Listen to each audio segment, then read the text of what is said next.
Welcome back, deep divers. Today we're diving into the ever-evolving landscape of the Ukraine conflict.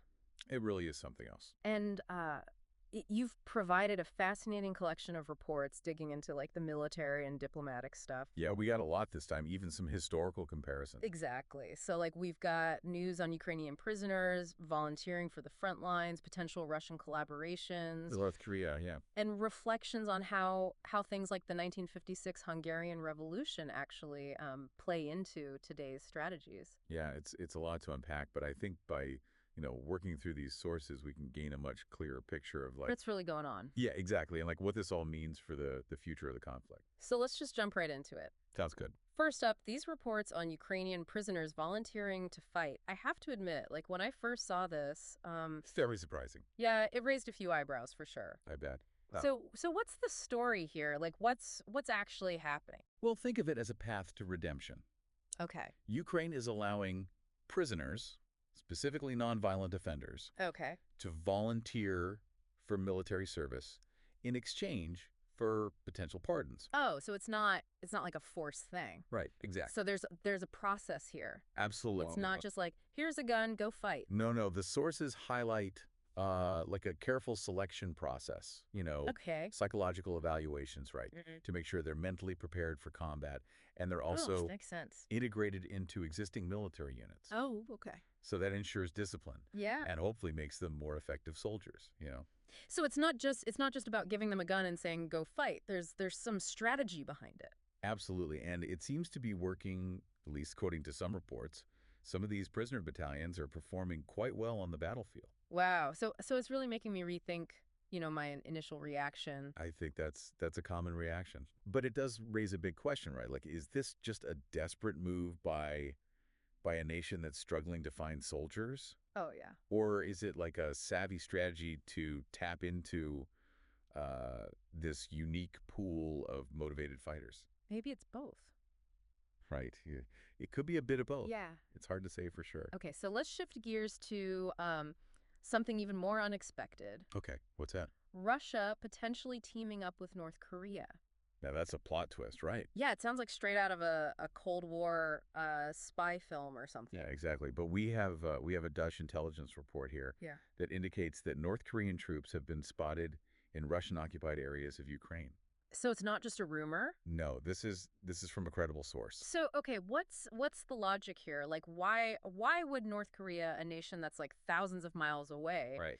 get involved in this? That's the big question, isn't it? Yeah. And the sources speculate that, Russia might be trying to gain access to North Korea's military resources, right? Makes sense. Artillery, munitions, maybe even manpower, Oh, wow. because they're facing those increasing sanctions from the West, and they're kind of isolated, Yeah. so they're looking to bolster their capabilities. Right, so it's all about finding those alternative alliances to keep the war machine running. Exactly. Yeah, it's like they're saying, fine, if the West won't play ball, we'll find other partners. Makes sense.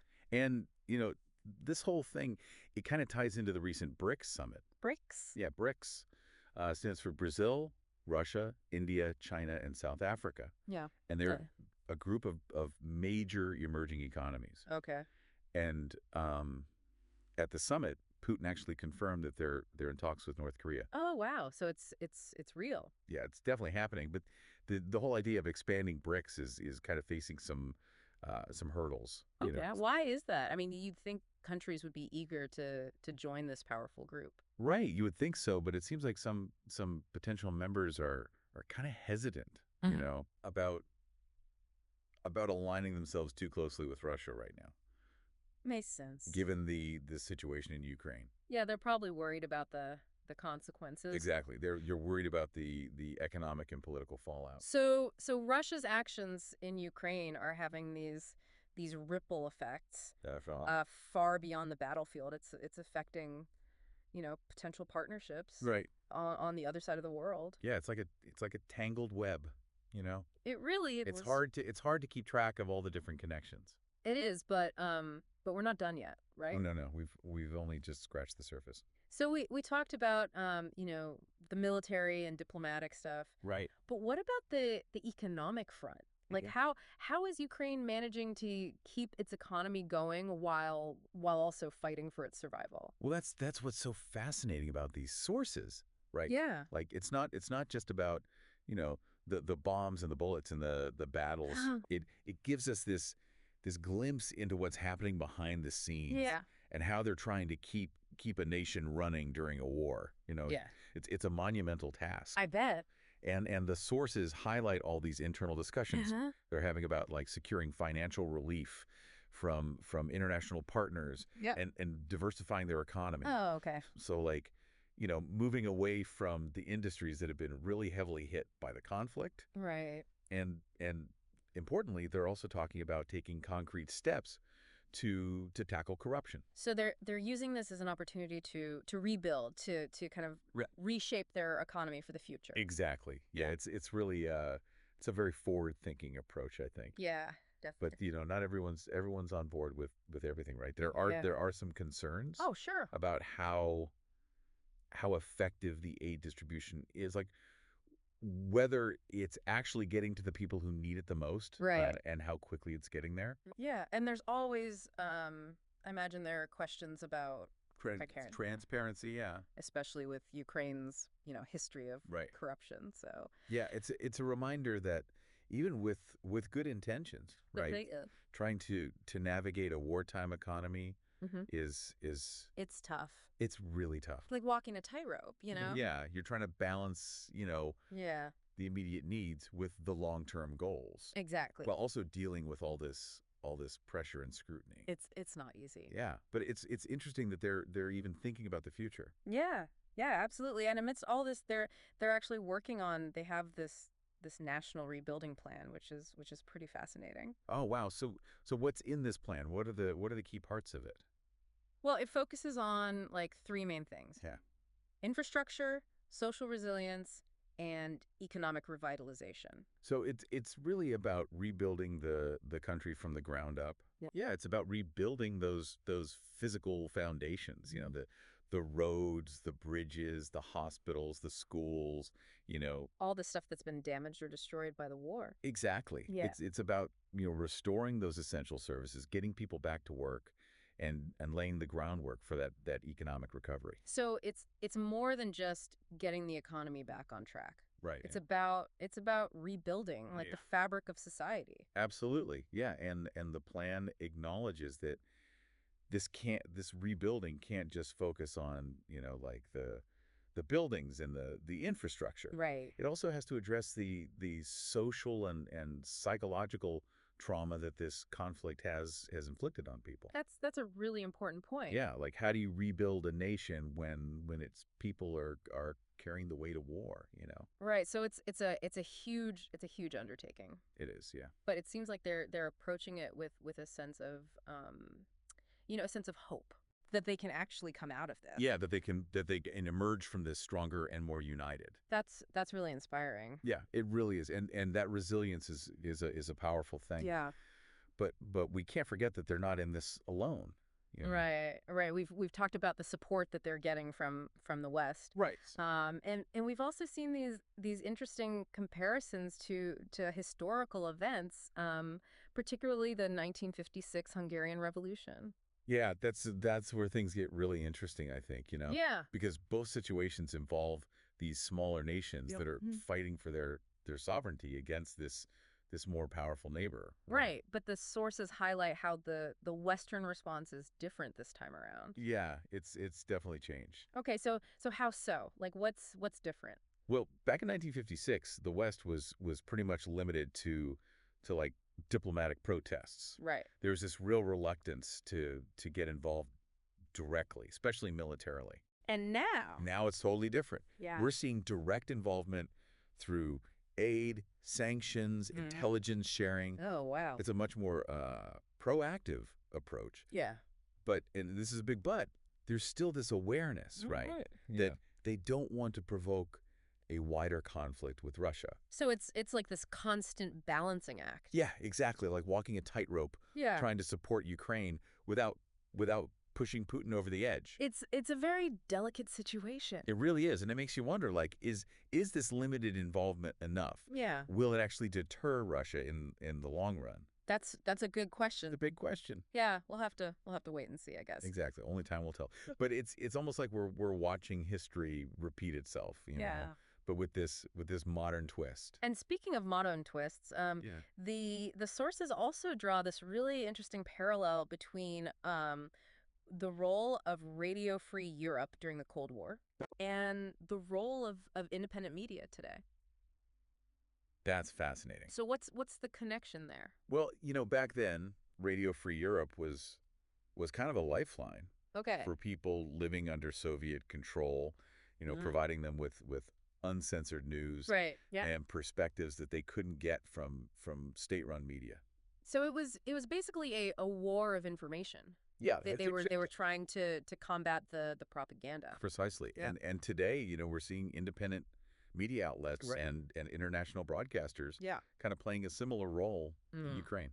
So they're fact checking the Russian propaganda, Yeah. and they're sharing on the ground accounts of what's happening. Exactly. Yeah, and they're giving a voice to everyday Ukrainians who are experiencing this war firsthand. Yeah, and I think that's really important. It is. Because it gives a more complete picture of the conflict.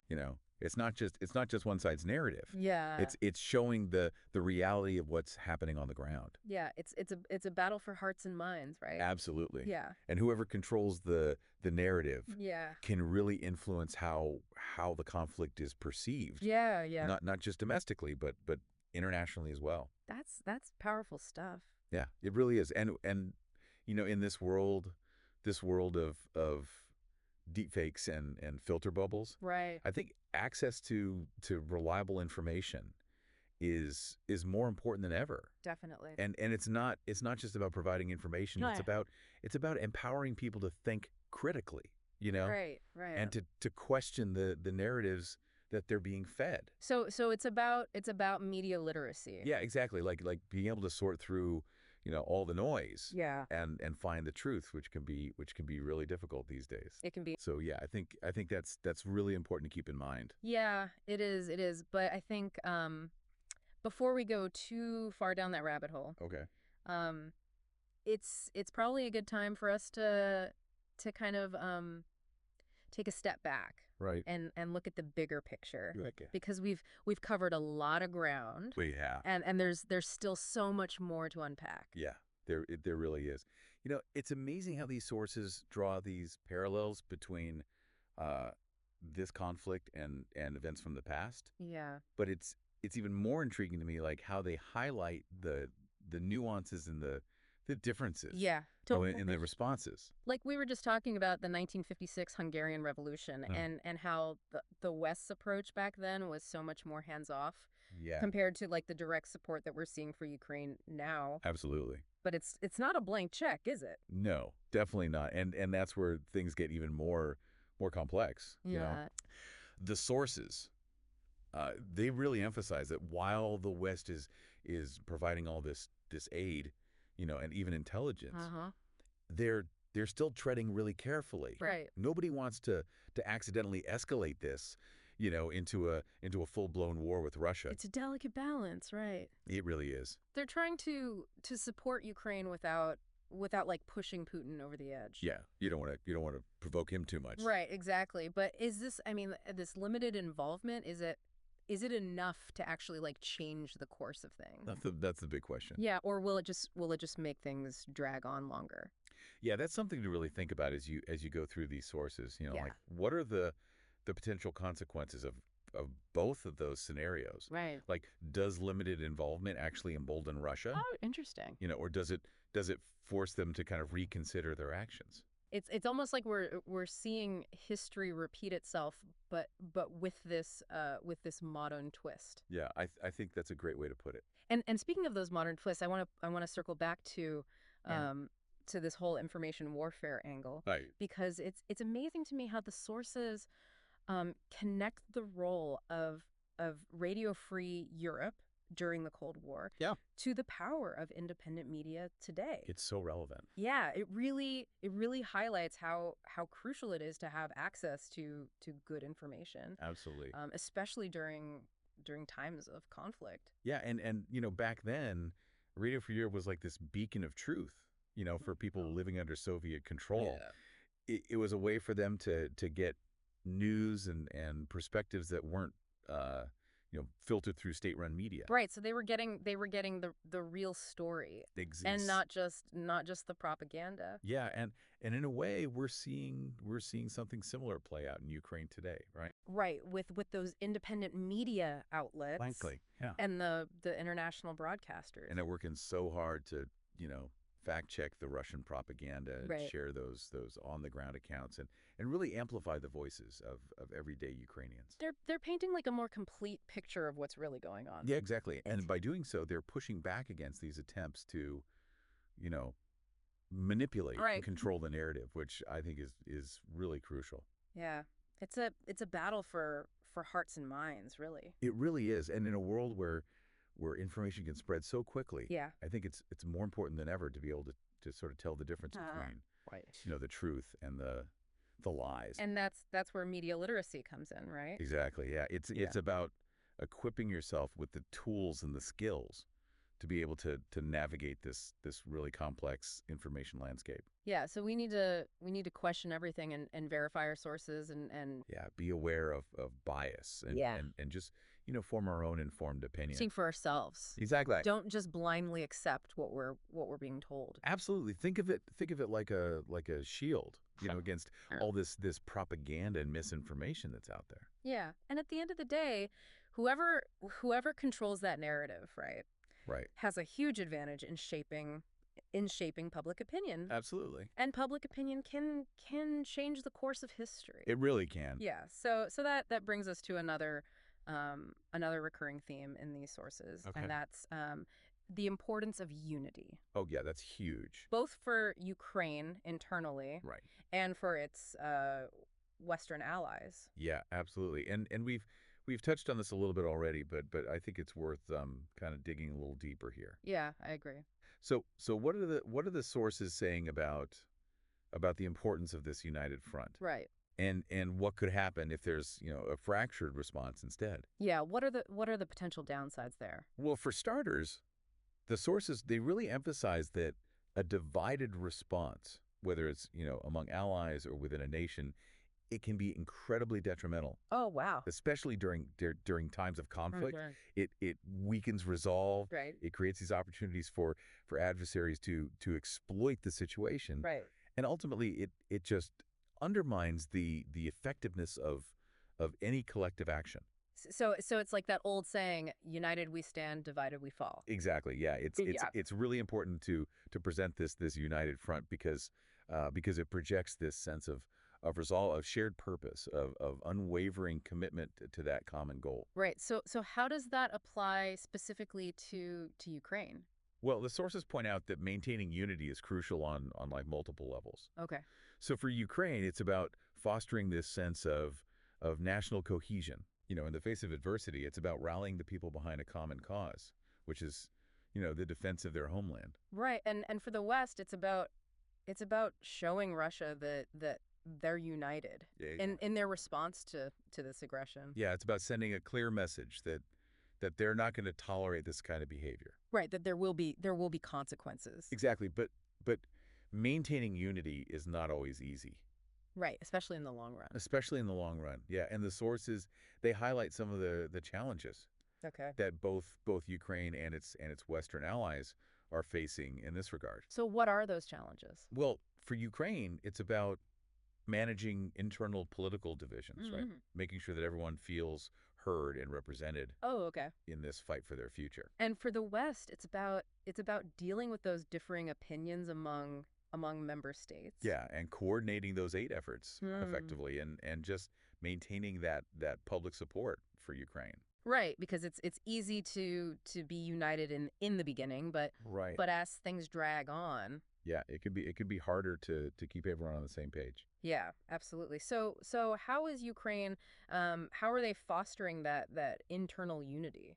Well, the sources suggest that one way they're doing that is by tapping into those shared historical narratives. Oh, that's interesting. Yeah, they're reminding Ukrainians of their past struggles for independence, and the sacrifices that were made Oh, wow. to achieve it, and the importance of defending those hard-won freedoms. So they're drawing strength from their history. Yeah, exactly. It's about using their history to fuel their resilience in the present. That's powerful. Yeah, and they're also mobilizing civil society. Yeah. They're encouraging volunteerism. Uh-huh. They're creating platforms for people to come together and support each other. So they're building a sense of community. Exactly. Yeah, and shared purpose. Yeah, and belonging, which is so crucial. Especially during times of crisis. Absolutely. Yeah, so it's a reminder that unity is not just like a political strategy. Right. It's really about the spirit of a people. Yeah. Their collective strength. Yeah, it's about their belief in a better future.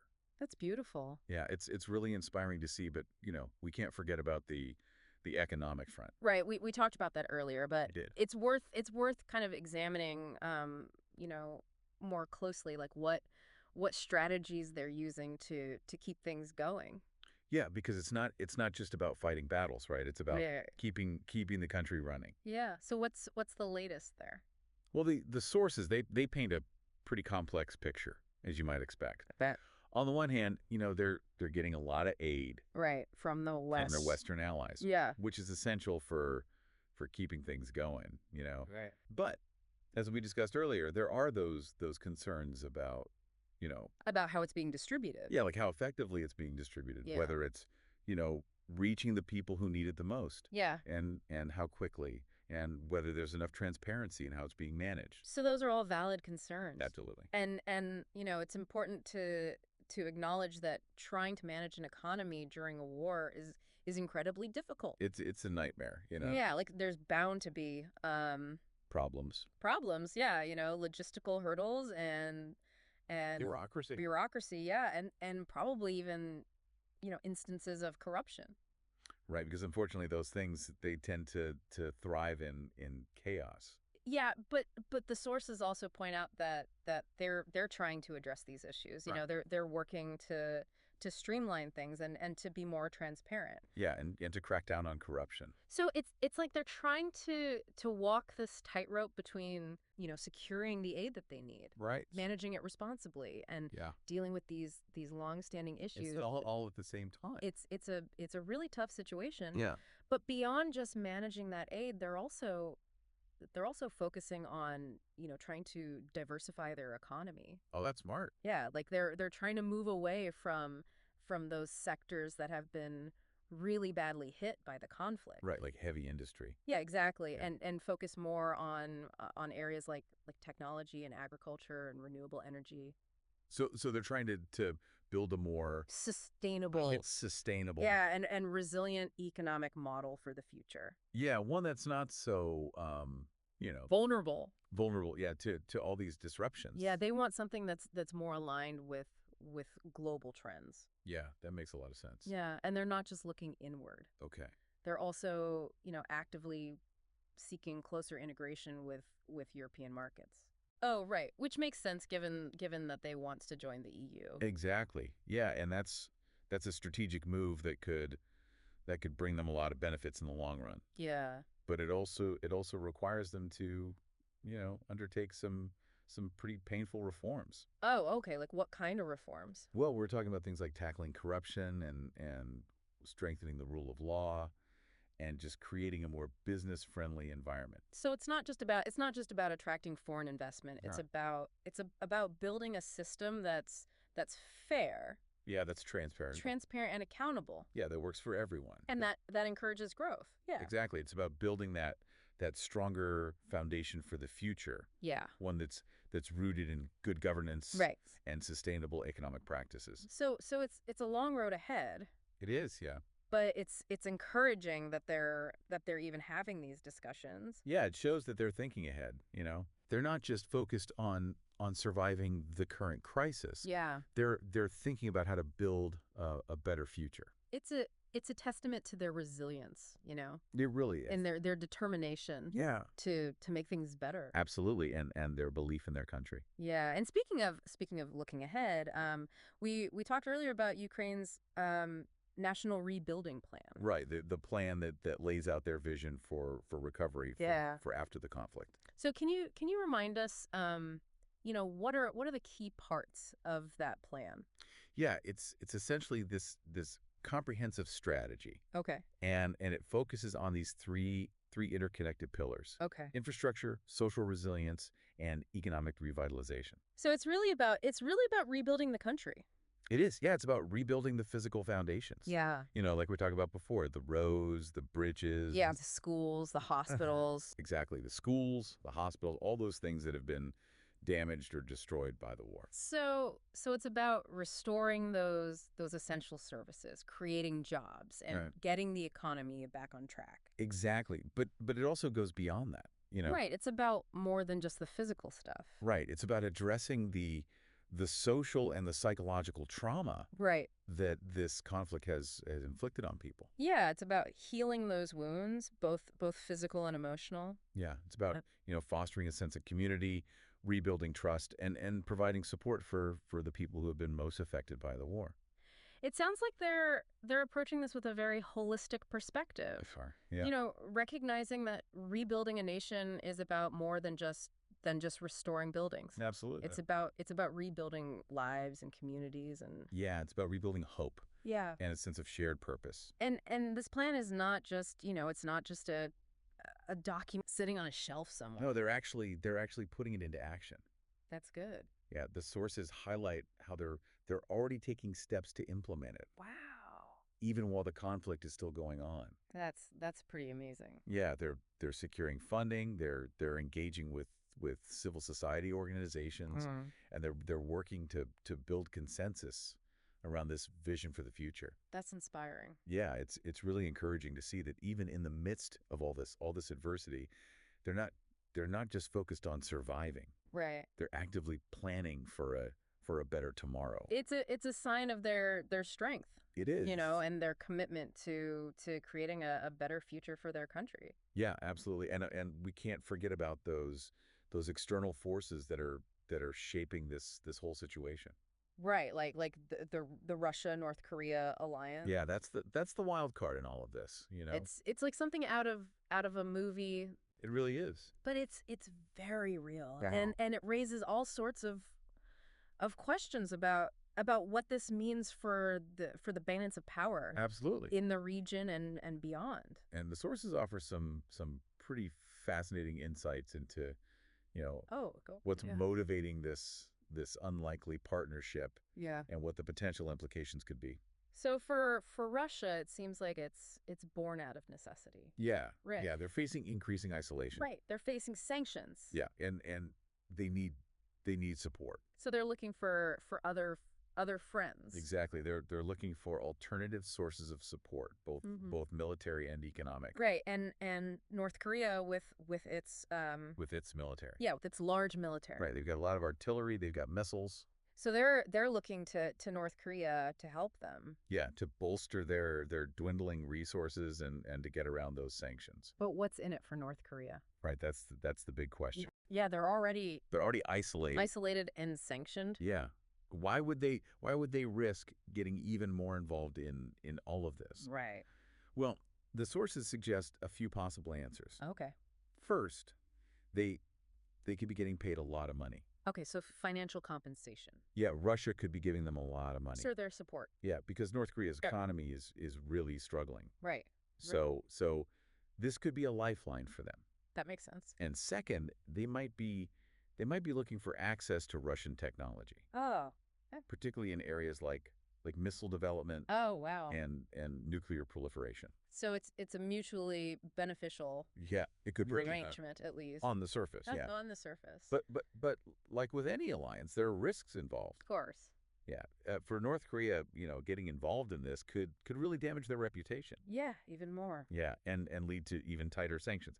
And for Russia, aligning themselves with North Korea Yeah. might make them look even Could worse. backfire, yeah. Yeah, in the eyes of the international community. It could make them look even more isolated and untrustworthy.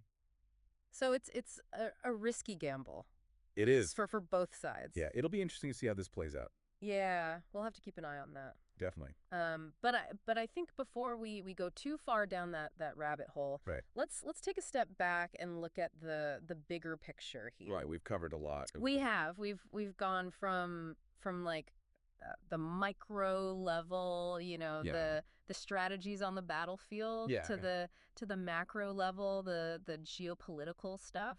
Yeah, it's been quite a journey. It has, and what's really interesting is how these sources show how it's all connected. Yeah, it all ties together. The decisions that are being made in Kyiv, in Moscow, in Washington. Yeah, even in Pyongyang. Even in Pyongyang have these ripple effects. Yeah.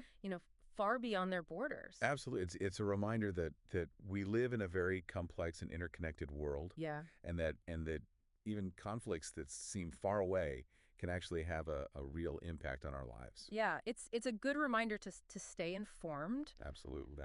And to think critically about the information that we're taking in. Yeah, and to try to understand the historical context of what's happening. Because ultimately, the decisions that we make, both individually and as a society, are going to shape the future. Yeah, they really will, and that's something to keep in mind as we move forward. Wow, we've really gone deep, haven't we? I mean, it's incredible how these sources bring together so many different pieces of this conflict. It is pretty amazing. From the prisoner battalions to the Russia-North Korea thing. Yeah, it's like peeling back the layers of an onion, Exactly. Like every time you think you've got a handle on things, there's another twist. More to uncover. And I think for everyone listening, there's this one big idea that kind of runs through all of these sources. Oh, definitely. And it's something that connects, those personal stories of resilience that we've talked about to the strategies of entire nations. Yeah, I think you hit the nail on the head there. So what is it? What's that big takeaway?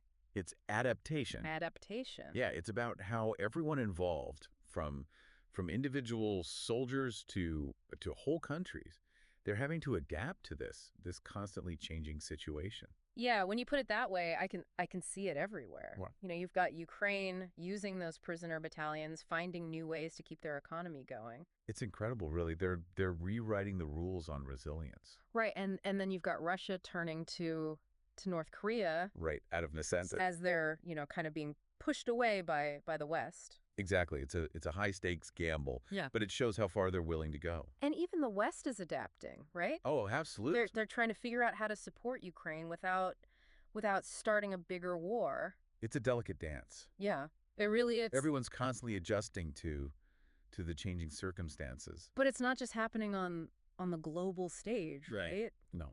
Like, think about all those everyday Ukrainians whose lives have been completely upended by this war. It's heartbreaking to think about what they're going through. They've had to leave their homes, adapt to these new realities. Dealing with this constant threat of violence and uncertainty. And yet they're so resilient. They are. It's remarkable. They're finding ways to help each other, to rebuild, to stay hopeful. Yeah, it's a testament to the human spirit, It really is. It shows that we can overcome incredible challenges. Well, you can find a way to adapt and survive. And even thrive. And I think this idea of adaptation, it also applies to how we, as individuals. Oh, absolutely. How we process all the information about this conflict. Right, because we're being bombarded with news and analysis and opinions from all sides. It's a lot to take in. It can be really overwhelming, so we need to be more discerning, So how do we do that? Well, I think it starts with thinking critically about the sources we're using. Okay. Being aware of their biases. Right. And always checking to make sure that we're not falling for misinformation. Yes, it's about being proactive. Right. Actually, taking ownership of our understanding of the world. Not just accepting whatever we see or hear. Yeah, don't be passive. Yeah, that's a great point. And I think that's one of the key things I want to leave everyone with, What's that? Don't just passively consume this information. Right. engage with it. Question it? Yeah, question it, think about it from different perspectives, and most importantly, Yeah. draw your own conclusions. So be an active participant, not just a spectator. Exactly. Be informed, be engaged. Yeah, and as we wrap up, I want to leave you with one final thought. Okay, I'm listening. Think about the long-term effects of this conflict. Yeah. How will this reshape the world? How will it affect the global economy? What lessons can we learn from this? Those are big questions. They are, and I don't think anyone has all the answers yet. No, but we need to keep asking them. We do. Because the answers, however difficult they might be to find, they're going to shape the world we live in. For years to come. For generations to come. So as we continue to follow what's happening in Ukraine, let's do it with open minds and with critical thinking and with empathy for everyone who's been affected. And with hope. And with hope, yeah, because even in the darkest times, there's always a chance for a better future. I think that's a perfect note to end on. I agree.